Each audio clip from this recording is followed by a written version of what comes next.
Let me apologize that we're starting a little behind schedule. We're waiting for our brothers and sisters to join us. Today we want to be talking about strategies for winning sales in a competitive world. I'm sure my voice carries on. Should I still use this? Yes. My voice carries. It's for My voice carries on. Thank you, madam. recording. For recording purpose, but what I'm saying is thank you. Now, we are all businessmen and women, and aspiring businessmen and women. Now, what makes for business is that there is buying and selling. And to be successful in your business, you need to be able to sell your goods or your services. And to do that successfully, you need skills. Now, these skills, we all have them. Selling skills are not rocket science. As people in relationships, as spouses, there are occasions where we have different point of view with our spouse. And buying him or however, we deploy selling skills.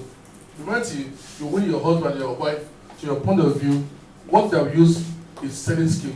And so we use this every day. And so we'll be talking lightly on how to deploy these techniques in taking our business beyond Nigeria to other places in Africa and in fact international. And so what are the objectives of this short course? One, to deepen our understanding of what sales is and sales concepts, and then acquiring winning sales techniques.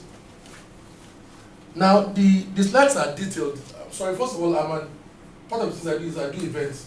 And because I do events, I'm tired of people coming to deliver lectures. I pay them 50K, 200,000, 400, and then you do slide of 20 pages and talk for 2 hours. At the end of the day, people don't have things. So I made the slides a little to elaborate.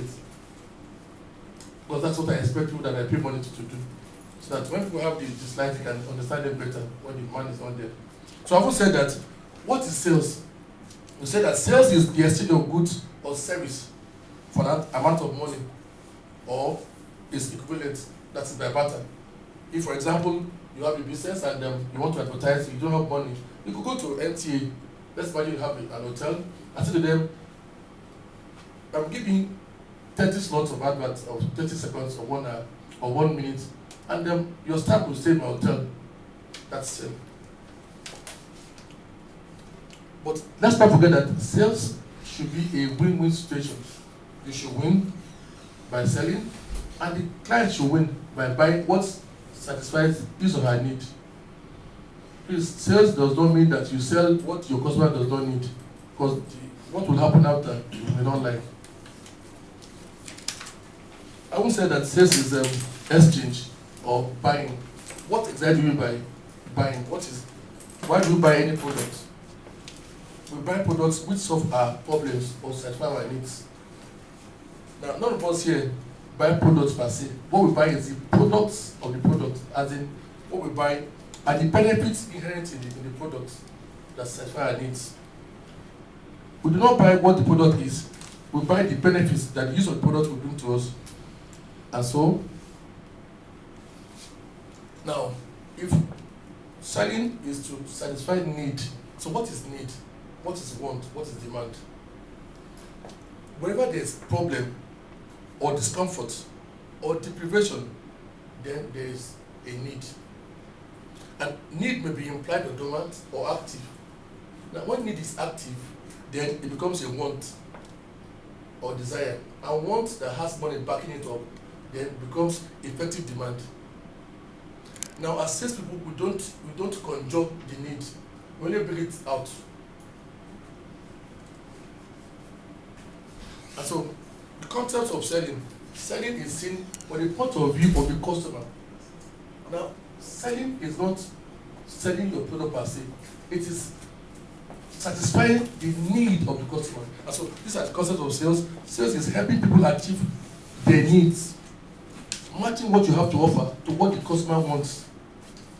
And likely, someone says the art of influencing others. That's what sales is. And what environment does sales exist in? We call it a marketing mix. Now some people say 5 P's, some people say 3 P's, but this describes the variables an organization works in to achieve sales and product or service. Then there's the price of the product or service, and there's the presentation. Now, presentation includes promotion, includes direct sales, includes everything you do to carry the goods from your office or from wherever to the customer. Now, it is that third P, the presentation, that changes the equation. Just how you sell that determines whether you succeed or not. Because everybody have things to sell in your industry. You're not the only person there. There are several things that are being sold that are like your own. In fact, they are similarly priced. They are almost the same price with yours. So it is how you sell them that will not determine how customers buy from you. I have here a chart of the customer's environment, the price, the product, the place, promotion, and then that's you, the institution, and that's the competition on the other side, and that's the regulatory agency under. And these are the factors that determine the environment in which we sell. Now, what do we achieve? What are the tasks of the salesperson? A sale is to communicate. By selling, you need to communicate what it is, the features and the benefits of the product, persuade people, and then you have to be able to differentiate your goods from the other people, why your good is better. Sales techniques must address all 3 aspects of this task. And so, what are the fundamental skills you need to have to sell? In sales, we do networking, we communicate. Communication is a two-way thing. You talk and you listen. And then we persuade, we influence, and we negotiate if there's need for it. And then here I listed the qualities of a salesperson. If you have this, if you don't have, you can learn them, they can be acquired. First, to be regarded as a professional salesperson, you must be knowledgeable, first, of your customer and their needs. Secondly, of your own product or service. You should know it inside out. Then of your industry, where you operate from, of the technicalities involved in your business or your service, and lastly, your competition and their product. Then you must be able to empathize with your clients, your consumers. You should have should be able to empathize. You must be confident. You must have expertise in your area of field. You must be able to offer good advice to your customers. You must be interested in your customer, sincerely interested. You must be reliable, able to create an appropriate business relationship, and flexible, able to tailor your approach to their needs, and be prepared at all times when you're meeting your customer. Now, you need all of this and you want more. If you don't have them, you can acquire them. That's what you need to sell you. Now, this does not only apply to your salespeople, but to yourself as the organ of the business. So businesses we appoint and we recruit salespeople, but we need as owners of our businesses to understand what they're doing so that we can guide them and we can sell on our own. Now, the selling process is broadly divided into 4 areas. First, I have the prospecting, that is looking for potential customers. That is the key to success. And then we have the pre-approach, planning to meet the customer, the approach itself, and then the close. So I have the chart there. Then I say here the success factors. 4 key factors influence the chances of sales success. 1, who you see, how many people you see, how often you see them, and the quality of technique used in communicating with them. Now, 3 of these 4 are concerned with sales prospecting. In part, sales success is a number game. The more quality sales meetings or contacts you have, the more you will sell. In my office, every week we meet on Monday mornings, and the leader of my sales team gives me a chart of where they are going this week. But whether we have events now, I'm a PR advertiser at events. Whether we have events or not, I must have at least minimum of 15 places to visit a week. Now they don't like it. I hear them groping behind my back. Sometimes when I'm coming in, I hear them saying things that this man is just wasting their time. I don't care. I'm paying the salary so you do the work. if you are working for us, if you have no sales team, go out and make sure you see as many people. Now we'll talk about how to structure who to see.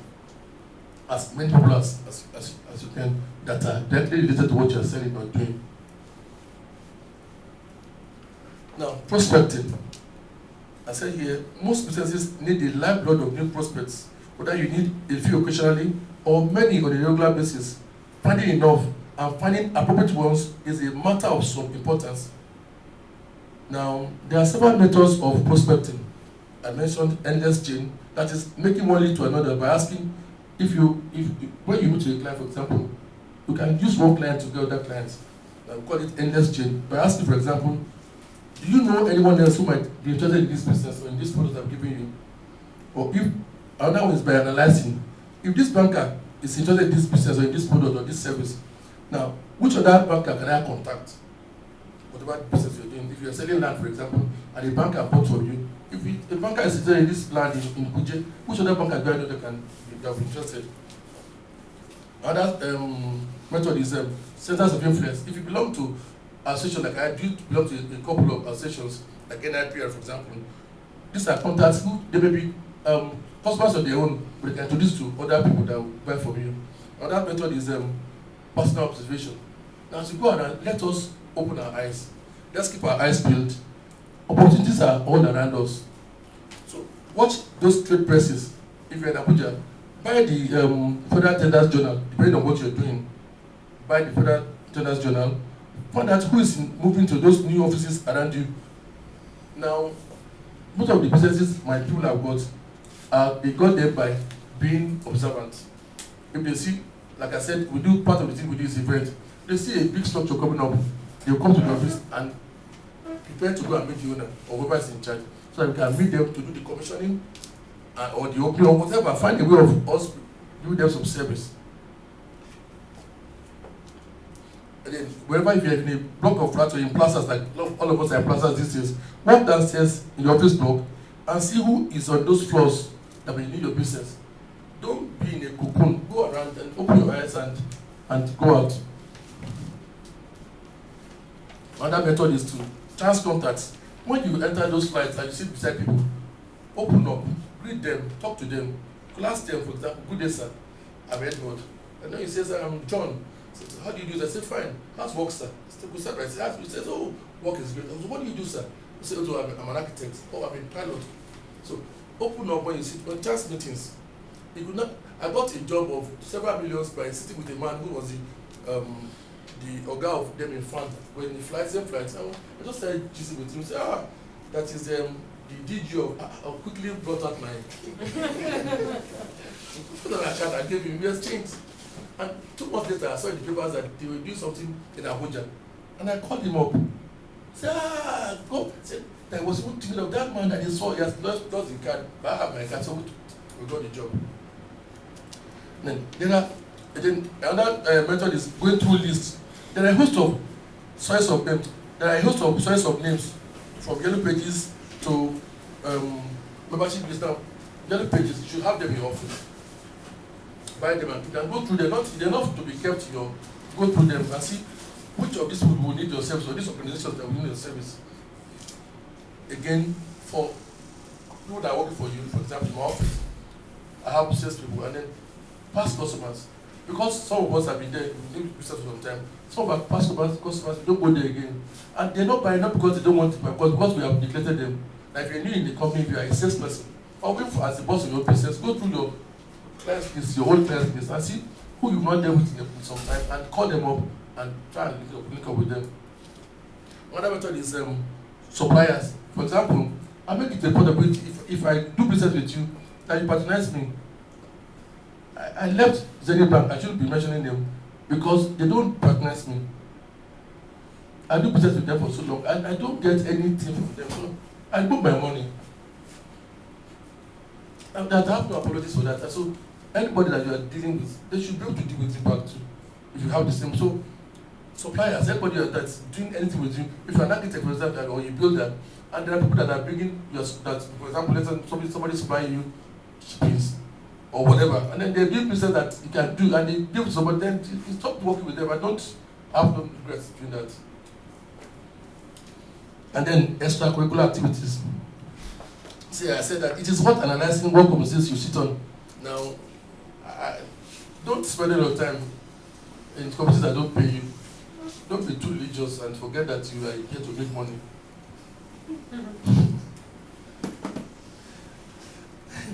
I said that you should analyze what conferences you attend and then share the list with your staff or with your colleagues you have. And so, 6 excellence is enhanced by a systematic approach to prospecting. Don't just go running around. There's a way to do it so that you don't waste your time. We'll talk more about that, how to get, because prospecting determines how you succeed. For example, the work I do, first of all, who needs them? Who can afford them? You can need them and not be able to afford, because I don't charge small. Who can afford? That way, we don't go run around and they've shown my money and my friend going all around. No, I target my prospect so that this person will bring, the likelihood of them patronizing me is high. So I go there. Now, prospecting, I said, look for the greatest potential. Some prospects are more likely to be converted than others. Match the criteria that make for best prospects in your business against the names you identify. Separate the wheat from the chaff and look for those with the greatest potential. Sales excellence includes spending the most time on the best qualified prospects. Don't just be running around this or that. Look for the best prospects. So you do a list of people that, or organizations that match what you do, and then you are. Sorry, sir. Sorry, sir. After listing them out, use which one, for example, which event now? I'm an event company and what is the new ceremony? They can't follow what I do, so I don't bother. People just ask me that I should tell, why don't I tell them, what tonight? If I tell you what I charge for whatever I cannot afford, so there's no point. I go to where they can pay. So from the list you first of all you don't have a criteria. What you sell or what service do you provide? What would the people need to come and patronize you? And for this list you've drawn up, which of them can match this? And that's where you say your sales people or you focus your attention. Now, I'm dwelling so much on prospecting because that will determine how you succeed. I say again here, identify the true buyer. Sales excellence includes spending the most time on the best qualified prospect. A well-known route to doing that is what we call MAN, M-A-N. Look for the person who has the money or purchasing capacity, who has the authority, and who equally is accessible, and who has the need. Remember, it's not a sale until the money is in the bank. So if they have the need and they don't have the money, there's no point. And don't waste your time with middle level people that have no. Look for the man who has authority. Now, doing a bet with millions, so I can't be wasting my time with a clerk or middle level staff. I look for the man who's in charge, who can tell me, okay, we work with you. I don't spend all my time. That's not to say that I will neglect the gate man because you can stop me from getting it. However, I would not waste time with the gate man or with the manager that has no power. For the man who is in charge, who will approve the job. So you just categorize people into the following groups: decision makers, advisors, users, gatekeepers, and administrators. Deal with each in a different way as necessary. Now, it doesn't hurt to cultivate a sense of humor. Now, people say I joke, but I know where I joke. I joke so that I can enter the gate. Otherwise, a gate man can stop you. When I'm coming, I have also quality to qualify you. Everybody's laughing. So I enter.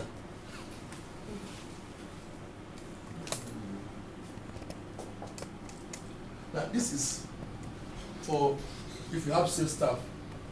For me, I've had years of sales staff working for us. This is, I see here that most salespeople regard record keeping as a job. That's a big error. Record keeping is very, very vital to the sales business. Good, clear sales records are invaluable as one of the elements directing action, especially with customers who are seen regularly. Please don't trust, even for us as business owners, don't trust your memory. Truth be told, how many things I remember, for example, if you're dealing with me, let us say today you dealt with 10 customers. So it's good that you always write and clearly too, so that Now, what has saved me in my business has been record keeping. When you do events, when at the initial stage, people have all dreams, when they are first thinking of their event, they have very big dreams, they say all sorts of things. But towards the end, they begin to cut down. And when they are done now, when you have to collect your balance, story now start that, oh, this is what I said I wanted, your people didn't do it. Just bring out my file or my diary. Now when I write the date and the place to do the event. I write Friday, 26 July 2013, meeting in at the Fora's office. And I list. So when I show you that, sir, it was Friday 20 something, it was in your office like this, and this was what they said. It had always helped me. So it's good to keep records, and there will not be any challenge. I've never had any challenge with, I'm yet to meet the customer that I have, because every time we met, I wrote down what you said. So keep records of that, includes your staff too, they should keep records. And then what information I mentioned here, what information really good. I talked about basic details such as names, addresses, phone numbers, and everything from date of meeting to the specific request of client, business details, personal details of contact, educational details, and record of business. And here, this one is for staffers. I said, your responsibility is to keep records for your organization, not yourself. One day you are not going to be there. So keep something that is legible. Is your random scribble really good enough? I've had staff that left, that when they left, people cannot make out the phone numbers they wrote. People are trying to, is it 6 or 9 or 2 or 7 wrote. So let them keep legible writing. But for us ourselves too. Now, when I meet a client, I save the number on my phone, but the day they give me the phone, that card, when I write your name, I write the number there too. It has helped too. I've lost my phone in places like Ethiopia, whatever, and then when you go back home, I see them on my system, but they crash too. But that paper, when I bring it, I say, oh, that one I messed up, so I just see the number there. Now, when I come to that, stop here, making the right initial impression. Now, they say that you don't have a second chance of making the first impression. And so, when you're meeting your client for the first time, make sure that you create a right impression. Otherwise, you shut it down. Now, like I said, identify the man. If you're meeting the DG or the minister or the PAP set, he has very little time to deal with you. And so, if you do not come across as being professional and present the right impression, they will shut that from the first 2-3 minutes. And so, I said, you don't want to say anything unless people want to hear from you. And you need to persuade them of that. And so, when you are going, make sure you appear well organized, including preparation before what you're going to say and your appearance. You don't need to borrow, you don't need generally to buy designer suits, but appear neat. And then make sure that if you're fasting, do something about your mouth. Yes, when we fast, we forget, as Christians, forget that our mouth smell because we don't eat it for a time. So make sure you brush. In my office, I have toothpaste and brush.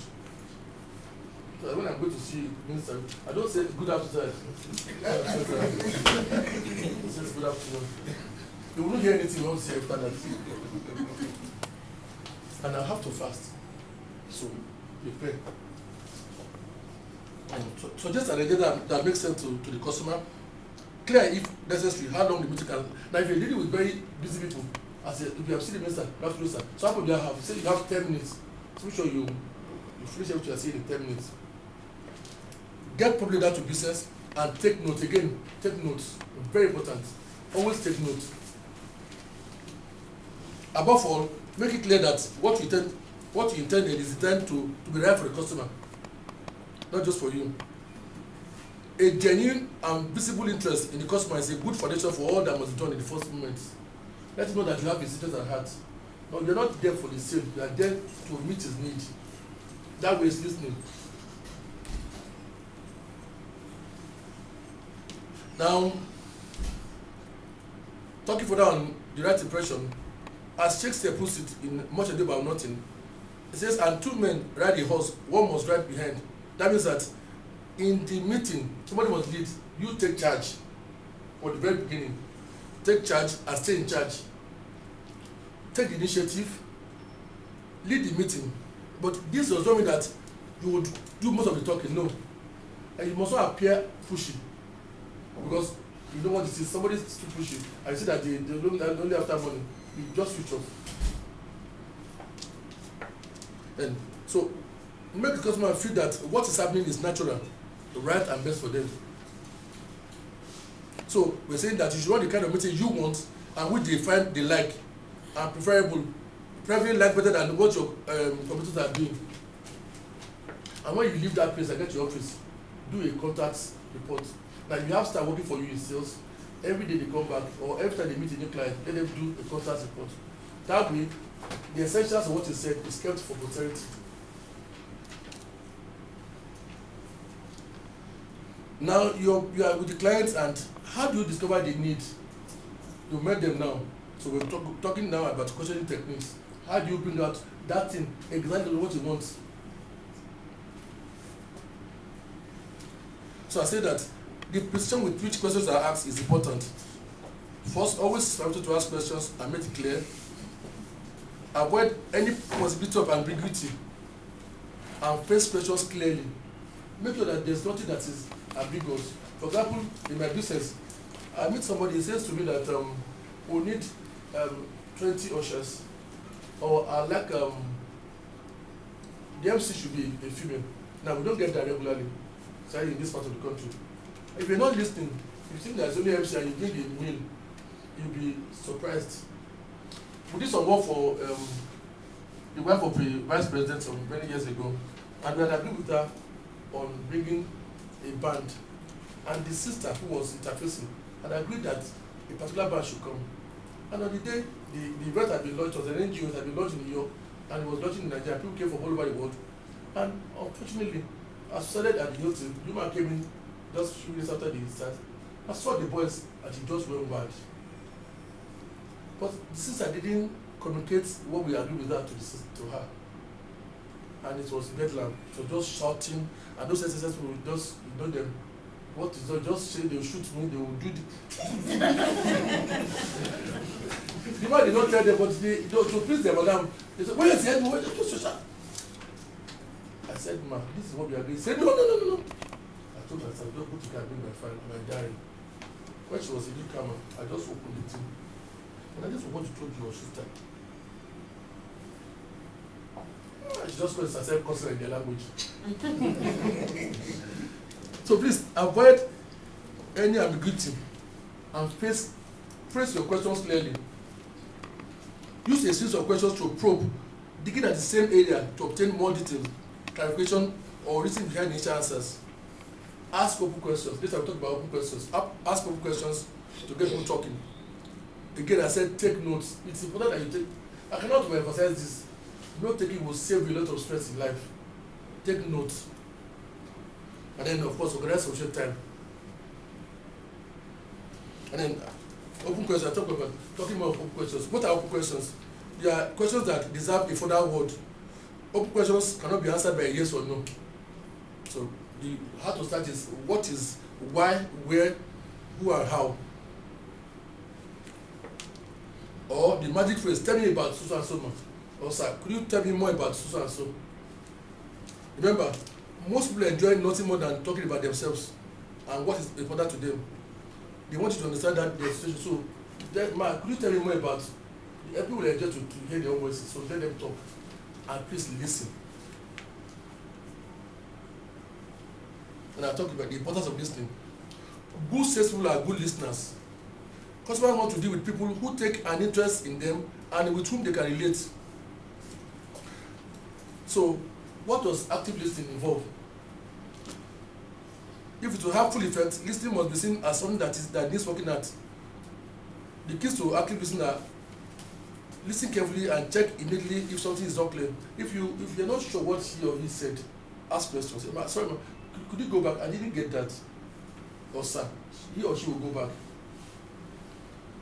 Concentrate. Focus on what they are saying, not what they are going to say back, not what you prepare to answer them. Focus on what he or she is saying at that moment, so I don't miss anything. Again, I'm sure you people are tired of it. They say, augment your memory with good note taking. Make sure as you are listening to her or him, write down what he's saying. and then look like a good listener. Focus your attention on them and acknowledge information as they go on. Say, right, good, you got that. So let them know that you are listening to them. Active listening will help you to take in more, miss less, and ultimately convince the customer that you understand what they want. Don't forget, we are saying that sales is meeting their need, not selling your product. To summarize the question is forever, agree on the need with the clients. Questioning is not solely a matter of probing for information and making a mental note of what is given. It must be made entirely clear to customers that you do understand their need. When you have questioned them and you think you understand exactly what they want, let them know that you agree. So say to them that, sir, so this is exactly what you need. That you want it to be the best event ever in Nigeria. You want to wow the country, say yes. That means that you will not spare any money.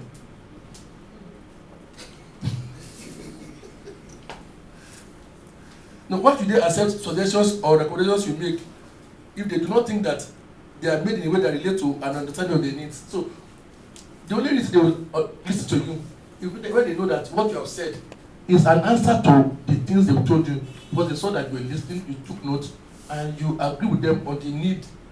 So they know that you have a perfect understanding, and your solution will meet exactly what they want.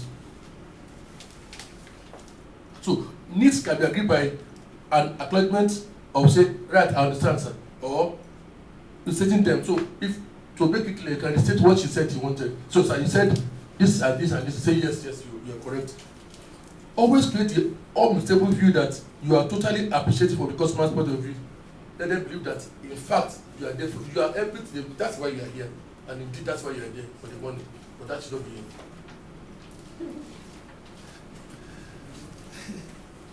A further point here: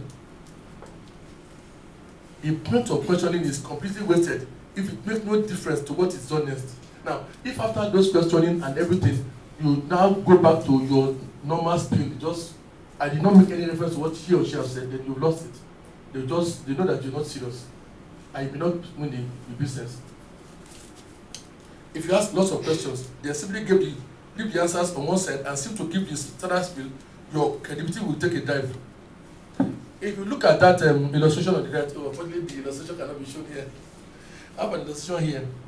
I said that successful salespeople refer to and use the information they got throughout the meeting, so that it is apparent to the customer that they are so doing.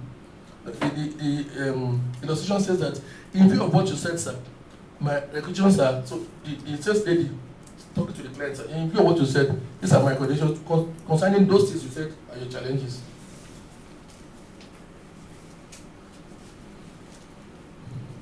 And so, if you want to be persuasive, aim to make what you say understandable, attractive, and credible.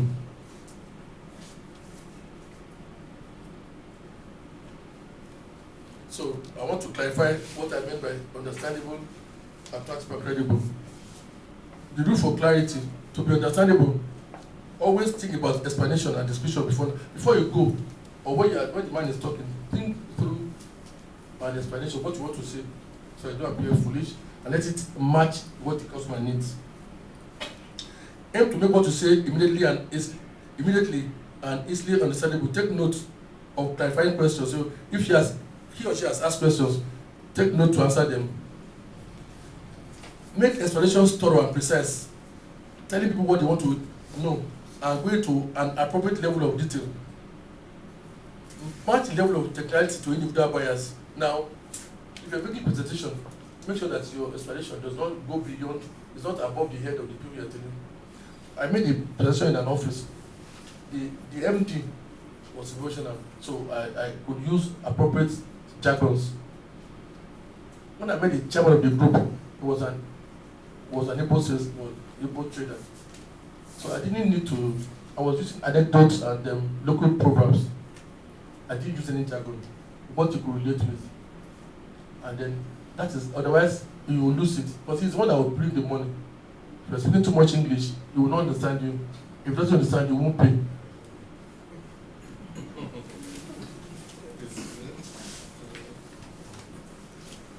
making it attractive. Like I said before, people do not buy products or services. They buy what these products or services do for them. And so, this is the key principle at this stage. As such, we'll be able to differentiate between and work with what I call features and benefits. Now, every product and service have features. Now, what are features? I'm done here. I have two illustrations there. A molded chair, two molded chairs. Now, the feature of that molded chair is that it is molded, it is padded. That's the feature of it. But what is the essence of that padding? It's to give maximum comfort. As when you are selling, the man is not interested in the fact that it's padded. You have to let him know that that padding is for his comfort. So that when he sits in the office, it will have comfort. Of course, that's not the kind of chair you buy for your system that you won't be sleeping in the office. It's for the executive. So, a feature is what a product or service or part of it is. While a benefit is what a product or service does for the customer.